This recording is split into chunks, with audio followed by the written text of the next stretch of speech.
Hi, Year 7. I did a maths video for you yesterday, and I'm going to do an English video for you today.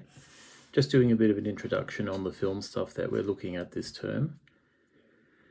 And the reason I'm doing that is because even though there's been quite a lot of reading for you to do on the Google Classroom and some different activities to do, I think sometimes it's good just to hear the information, being spoken to you. So that's what I'm going to do. I'm going to do about a 10-minute introduction video today, just on the basics. And then I'll go into some more detail with some videos next week, probably. Okay, so we're doing film this term. Film's one of the things we do in English. Now, if we think about some of the other things that we've done in English this year, for example, we've done some poetry and we've done some books, like some novels. Okay, we read that book, The Honest Truth by Danke Meinhardt last term. And, that's like just a pretty normal novel, 200 pages long approximately. And, novels might be that long or they might be a bit longer. If you read, Harry Potter or fantasy novels, they can often be much longer than that. And I'm sure some of you have done that. So we've done novel, we've done poetry, some other things that we might do in English and things that you'll do in English as you go along during high school into year 8 and 9 and all the way up to year 12 is you might read short stories, for example, okay, which is like a novel but way shorter, maybe a couple of pages long. You might read and study a play, okay, when you do some Shakespeare next year in year 8, that's one thing you'll do. So a play is a different type of thing. It's like a script which is meant to be performed by actors, and that's different to a novel. It's different to poetry. It's a different thing. Documentaries, for example, might be another thing that you study in English. Episodes of a TV series or a Netflix series or something like that you might study in English. Other types might be like a newspaper or magazine sort of article, or a web page sort of article about an issue or about something that's happening in the world. Okay. So we've got a whole bunch of things, okay? Episodes of series, okay, films, books, poetry, documentaries, articles, okay, all these different things we might study in English. And all of these things we call texts, okay? Because a text is something which has got language in it and which we can study its features and we can, learn different things about the world from it. So we're moving on to the film text at the moment. Okay, and when we study a film in English, okay, there's certain things that we're looking for, certain features of film that we know are going to be there, and we can notice them and we can study them. Now, just to go back about thinking about novels for a moment, okay, let's think about some of the things that we noticed about the novel that we read last term, The Honest Truth by Danke Meinhardt. So a novel will have things in it like, well, it's got chapters, which divides the stories up into sections, and there might be one main event that happens every chapter. A novel will generally have one main character whose journey we follow throughout the whole story, and sometimes we call that person the protagonist, and they usually have some sort of goal or dream or desire or quest that they have to go on. And we saw that in the book that we studied as well, because we know that he wanted to climb the mountain. A novel will also have a structure, and we talked about the structure, which is orientation, complication, and resolution, where the orientation introduces us to the character and the setting and all of that, and the complication is the challenges or the barriers that the person has to overcome, and the resolution is how the story ends up at the end. Did they overcome those challenges? Could they succeed in meeting their goals and all of that?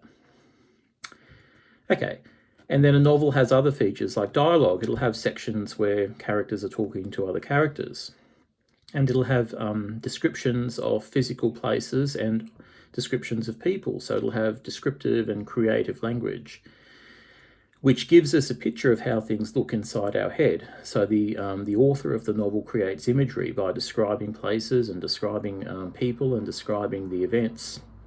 And we get a picture of those things inside our mind. And that's how we can understand and follow what's happening in a novel, because we sort of create this interior world in our minds using the language in the book. Okay, so moving on to film now. Now a film will have some of these things in common. So a film will have dialogue, it will have people talking to each other. Okay, but a film doesn't require us to build up a picture in our minds. It gives us the picture because the whole thing is visual. Okay, the world is created for us. We don't have to, create that world in our minds. Okay, by imagining it. So that's why a lot of the things that we study when we're studying film, it's about how that visual world is created for us through the lens of the camera. Okay, the camera is the most important thing which is used. This is Toby. You remember Toby. The camera is the most important thing which is used to create that visual world for us. So a lot of time when we're studying film, we're very interested in what the camera is doing. Okay, so the first thing that we're going to consider when we're looking at the film is all the different camera techniques. Okay, and the camera techniques can be divided up. The way I do it is they can be divided up into 3 categories. So number 1 is camera shots, number 2 is camera angles, and number 3 is camera movements. Okay, now a lot of this stuff was in the written stuff on the Google Classroom, but that probably explains it just in a slightly different way to what I would explain it. And so I'll explain it in my own way, and hopefully it'll make sense. And Toby's going to help. So number 1 is camera shots. Now camera shots includes things like, is it a close-up, or is it a long shot, or is it an overhead shot, or is it a medium shot, okay, or is it an extreme close-up shot, okay? And basically all of that means is how zoomed in or how zoomed out is the camera to the thing which is on the screen, okay? And sometimes they would want to use a close-up, okay? A close-up would, for example, capture the emotion on someone's face if they were really sad, or if they were really excited, or if it was a really emotional moment in the film. And the close-up wouldn't have much background in it, okay? So for example, my face is pretty much in a close-up shot for you at the moment, which means that my face takes up a lot of the screen space, and you can see a limited amount of background. You can see some of the pictures on my wall. That's probably about everything you can see in the background, and you can see the wall, and you can see part of the ceiling, I suppose. Now, I could make it an extreme close-up, and if I make it an extreme close-up, that's my nose. There's probably little or no background. I should have done the extreme close-up of Toby, because that would be a more interesting picture. Here's an extreme close-up of Toby, who won't keep his head still. There we go. Let's see how close we can make it. Okay, that's a pretty extreme close-up.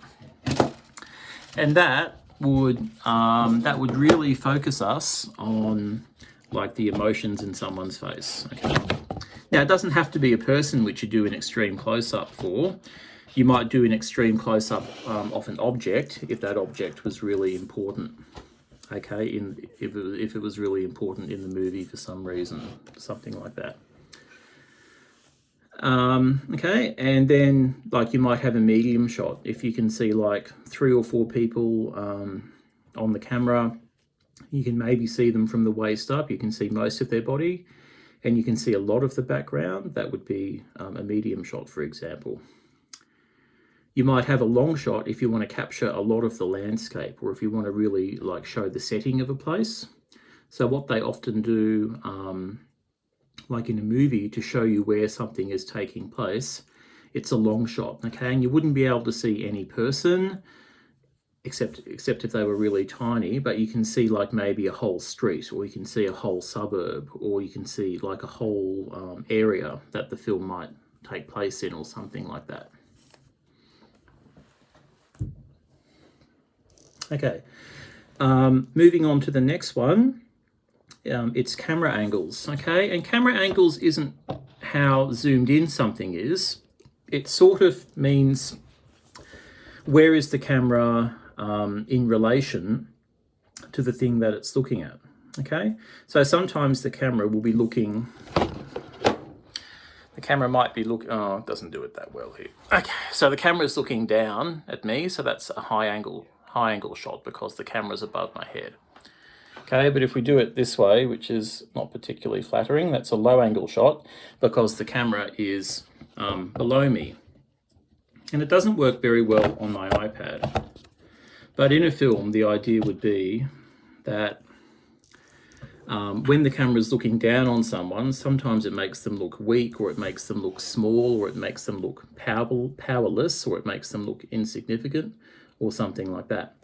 But if the camera is looking up at someone, it sort of makes them look bigger. It might be because they're powerful or important or strong or something like that.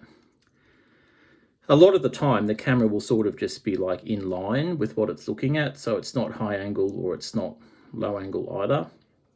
And so, you know, that could be also the case. Another camera angle, I'll try and do this one for you.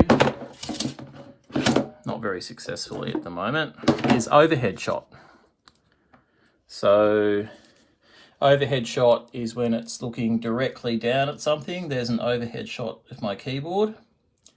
And you see this in movies too sometimes. Sometimes you see it at the start of movies, and like if they want to show like the whole city that the film takes place in, or if they want to show you like or if they want to show you someone's street or something like that, it might be an overhead shot.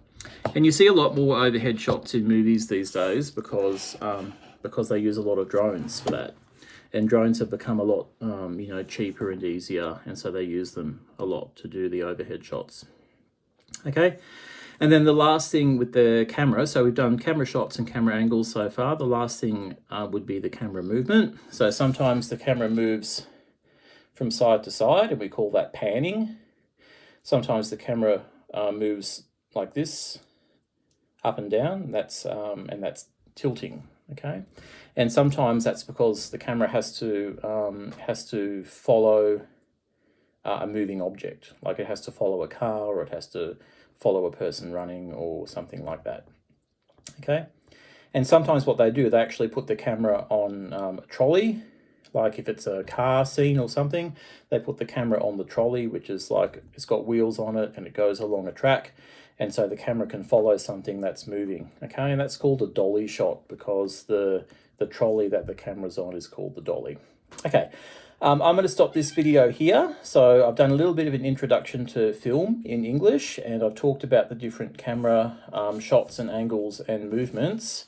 The next video I put up, I'll talk about some of the other things that we look at when we're talking about film. So we'll talk about editing and sound and costumes and props and that sort of thing. Okay, I hope you enjoyed the video. I know it's not the greatest video in the world because I'm not really doing any editing or any effects or anything. It's just me talking.